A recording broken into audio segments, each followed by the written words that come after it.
തിരുവനന്തപുരം വർക്കലയിൽ അച്ഛനെയും മകനെയും തട്ടിക്കൊണ്ടുപോയി കൊലപ്പെടുത്താൻ ശ്രമം. വടശ്ശേരിക്കോണം സ്വദേശികളായ അനിൽകുമാർ, മകൻ അച്ചു എന്നിവരാണ് ആക്രമണത്തിനിരയായത്. ഇരുവരെയും നഗരൂരിലെ ആളൊഴിഞ്ഞ വീട്ടിൽ തടങ്കലിലാക്കി മർദ്ദിച്ച നിലയിൽ കണ്ടെത്തി.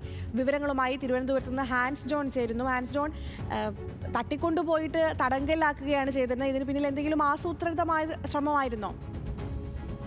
അഖില, ഒരു ആസൂത്രിതമായ ശ്രമമാണ് എന്നാണ് നമുക്കിപ്പോൾ പ്രാഥമികമായി ലഭിക്കുന്ന വിവരം. കാരണം ഈ സംഭവം നടക്കുന്നത് ഇന്ന് വൈകിട്ടോടുകൂടിയാണ്. ഇന്ന് രാവിലെ ഇത്തരത്തിൽ മേസ്തിരി പണിക്കാരനാണ് ഈ തട്ടിക്കൊണ്ടു പോകപ്പെട്ട അനിൽകുമാർ. ഇയാളെ ജോലി ഉണ്ടെന്ന് പറഞ്ഞ് ഒരു സംഘം ആളുകൾ തിരുവനന്തപുരം നഗരൂരിലേക്ക് വിളിച്ചു വരുത്തുന്നു. അവിടെ കാട് മൂടിക്കിടന്ന ഒരു പ്രദേശത്തെ ആളൊഴിഞ്ഞ വീട്ടിൽ, പണി തീരാത്ത വീട്ടിൽ ഈ അനിൽകുമാറിനെ കൊണ്ടുപോവുകയും അവിടെ വെച്ച് ചങ്ങലക്കിട്ട് തടങ്കലിലാക്കി ക്രൂരമായി മർദ്ദിക്കുകയും ചെയ്തു. പിന്നീട് അനിൽകുമാറിന്റെ മകൻ അച്ചുവിനെ ഫോണിൽ ബന്ധപ്പെട്ട് അച്ഛന് സുഖമില്ല, അടിയന്തരമായി വരണമെന്ന് ആവശ്യപ്പെടുകയും ഈ സംഘത്തിലെ ഒരാൾ ഈ അനിൽകുമാറിന്റെ വീട്ടിലെത്തി അച്ചുവിനെ കൂട്ടിക്കൊണ്ടുവന്ന് ഈ സ്ഥലത്തേക്ക് കൊണ്ടുവരുന്നു. അവിടെ വെച്ച് അച്ചുവിനെ തടങ്കലിലാക്കി ക്രൂരമായി മർദ്ദിക്കുന്നു. അതിനുശേഷം ഈ അനിൽകുമാറിന്റെ ഭാര്യയെയും സംഘം തട്ടിക്കൊണ്ടുപോകാൻ ശ്രമിച്ചു. അത് അച്ചുവിനെ കൂടെ കൊണ്ടുപോയാണ് അത്തരത്തിലുള്ള ശ്രമം നടത്തിയത്. പക്ഷേ വീട്ടിലെത്തിയ അച്ചു തന്ത്രപരമായി രക്ഷപ്പെടുകയും അവിടെ വെച്ച് ഈ സ്ഥലം നിൽക്കുന്ന, അല്ലെങ്കിൽ ഈ വീട് നിൽക്കുന്ന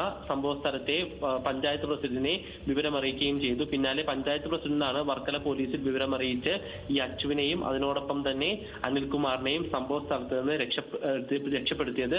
പോലീസ് ഈ സ്ഥലത്തേക്ക് എത്തുന്നുണ്ട് എന്നറിഞ്ഞ പ്രതികൾ അതിനു മുൻപ് തന്നെ സ്ഥലത്ത് നിന്ന് രക്ഷപ്പെട്ടു. പക്ഷേ ഈ അന്വേഷണത്തിൽ പോലീസ് കണ്ടെത്തിയത് ഞെട്ടിക്കുന്ന വിവരങ്ങളാണ്. കാരണം ഈ കാട് പിടിച്ചു കിടന്ന ഈ പ്രദേശത്തെ ആളൊഴിഞ്ഞ വീട്ടിൽ ഒരു സൗണ്ട് പ്രൂഫ് മാതൃകയിൽ ഒരു മുറി തയ്യാറാക്കി അവിടെ ആളുകളെ കൊണ്ടുവന്ന് തട്ടിക്കൊണ്ടുപോയി അപായപ്പെടുത്താനുള്ള ശ്രമം ഈ സംഘത്തിന്റെ ഭാഗത്തു നിന്നുണ്ടായി എന്നാണ് പോലീസ് പറയുന്നത്. അതിനോടൊപ്പം തന്നെ ഈ വീട്ടിൽ നിന്ന് നാടൻ ബോംബുകളും തോക്ക്, ചങ്ങല, മറ്റ് മാരകായുധങ്ങൾ, അതിനോടൊപ്പം തന്നെ ഈ വീടിന്റെ പുറകുവശത്ത് വലിയൊരു കുഴിയും പോലീസ് കണ്ടെത്തിയിട്ടുണ്ട്. പക്ഷേ ഈ സംഘത്തിൽ എത്ര പേരുണ്ട് എന്നുള്ള കാര്യത്തിൽ ഇതുവരെയും പോലീസിന് ഒരു വ്യക്തത ലഭിച്ചിട്ടില്ല. പക്ഷേ ആസൂത്രിതമായ ഒരു ശ്രമമാണ്. നിരന്തരമായി ഇത്തരം കാര്യങ്ങൾ ചെയ്യാറുള്ള ഒരു ക്രിമിനൽ സംഘം ഇതിന് പുറകിലുണ്ട് എന്നാണ് പോലീസ് ഇപ്പോൾ മനസ്സിലാക്കുന്നത്. ഈ സംഭവം നഗരൂരാണ് നടന്നത്. അതുകൊണ്ട് തന്നെ വർക്കല പോലീസും നഗരൂർ പോലീസും പ്രതികളെ കണ്ടെത്താനുള്ള അന്വേഷണം ഊർജിതമാക്കിയിട്ടുണ്ട്. അഖില.